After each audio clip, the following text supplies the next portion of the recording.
ZNS Total Sports is brought to you by 4th Terrace Diagnostic Center. Hi, good evening and welcome to Sports Friday. I'm Julian Gibson. Our second baseman from our men's national softball team, JR Richard Bean. He's looking forward to the trip to Orlando to sharpen up his skills. They will travel the 24th to the 29th of this month. It's a good start to the season, so they prepare for the S.A.C games in July. Are you looking forward to this in August? You going up against like the best from Canada, United States, and all of that?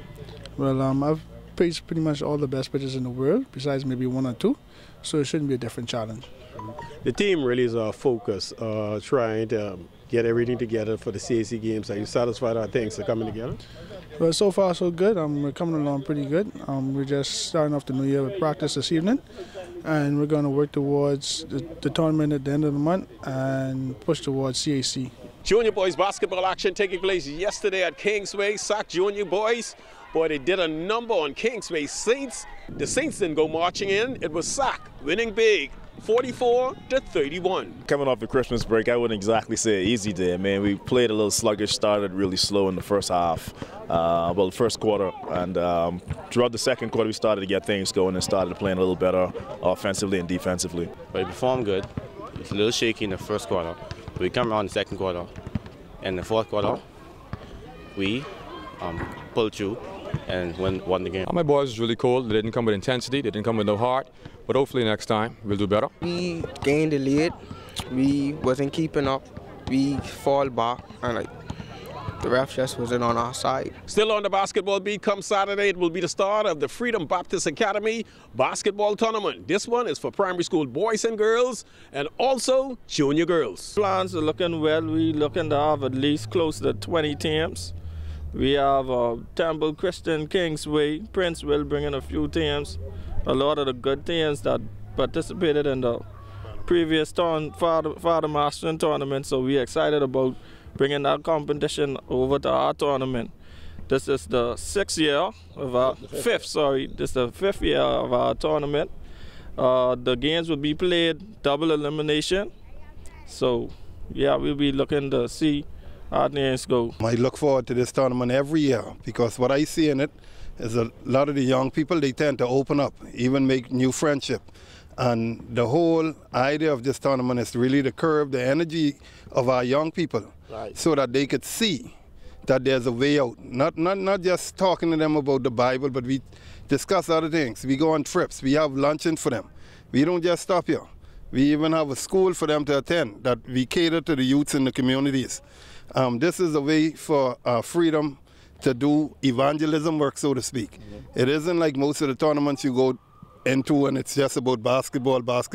It's about building character and helping them to develop the whole man and find out who they are and their purpose in life. We started this tournament 5 years ago for the purpose of helping to develop young men and women, and especially young ladies, because there are not many tournaments for young ladies.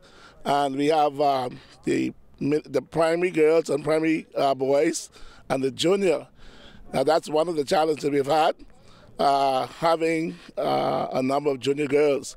But we're looking forward this year to see Princeville and Queens College and Temple Christian to come along, other schools, and Catherine. But we are looking, the tournament is for the purpose of helping to develop young people and to develop their skills, because they can go far with basketball, and teaching them character building, and that's important. On Wednesday, Prince Zorro Stubbs was remembered by his golfing friends as someone that dedicated himself to the game of golf. We started with the advice of Eric Gibson, directing all of us to leave the Blue Hill where we were hitting balls and come to a country club where there was golf.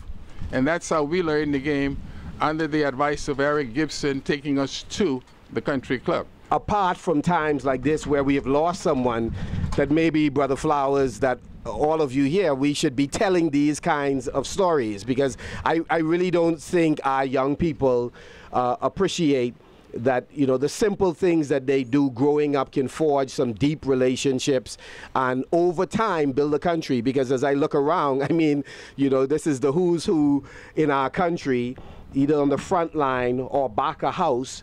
that has brought us to the point where we are right now. And you know, so I'm grateful for his contribution, because obviously I know a number of you and the great things that you've done, and you are paying reverence to this man for what he's deposited in your life. We have traveled many places together. We roamed together. And Zorro was a person, he was more of a teacher to many people, even me, when I used to play.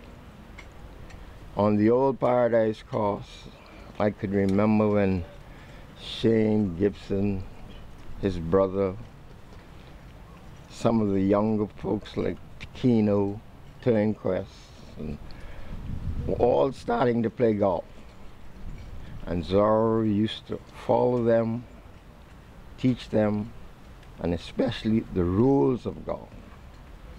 He said golf is a game that costs you do things that you don't think you could do. I will always appreciate somebody like Zorro because he always had something positive to say about the game. He was dedicated, he was committed to it. And I will now, from this day on, cherish the friendship I have among my living friends who are still among us, because people are living so fast nowadays until you just don't know who's going to be next. The thing about Zorro is, with golf, he will give anybody a tip. I always used to tell him, I'm too bad a golfer, I don't need any tips. You're going to mess me up. But there were hundreds of them that he really helped. Zorro was always one who we kind of modeled ourselves on. Zorro had a very unorthodox swing. He didn't look like he knew what to do, but he got the job done. And according to Pauline Davis-Thompson, she says that President of NACAC, Mr. Victor Lopez, says the Bahamas is the best place on the planet to host CARIFTA 2018. On behalf of President Victor Lopez and the entire NACAC family, I convey a big thank you to the government of the Bahamas and the people of the Bahamas for once again hosting the #1 junior track and field championship in the world. The Flow CARIFTA Games Bahamas 2018 and the 47th edition of the CARIFTA Games. For a small nation, the Bahamas stands like a giant among nations because of its superb organization of sporting events, not to take away from the fact that they also produce some of the greatest athletes in the world.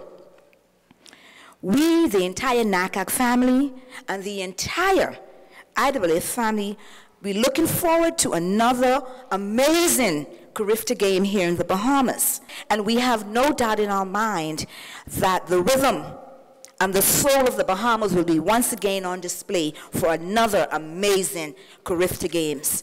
Well, that's all the time for sports on a Friday. Once again, I'm Julian Gibson. Special thanks to my hardworking cameraman, Ashley Taylor, who has me freezing in these cold, chilly conditions. Stay tuned. Your weather forecast is still to come.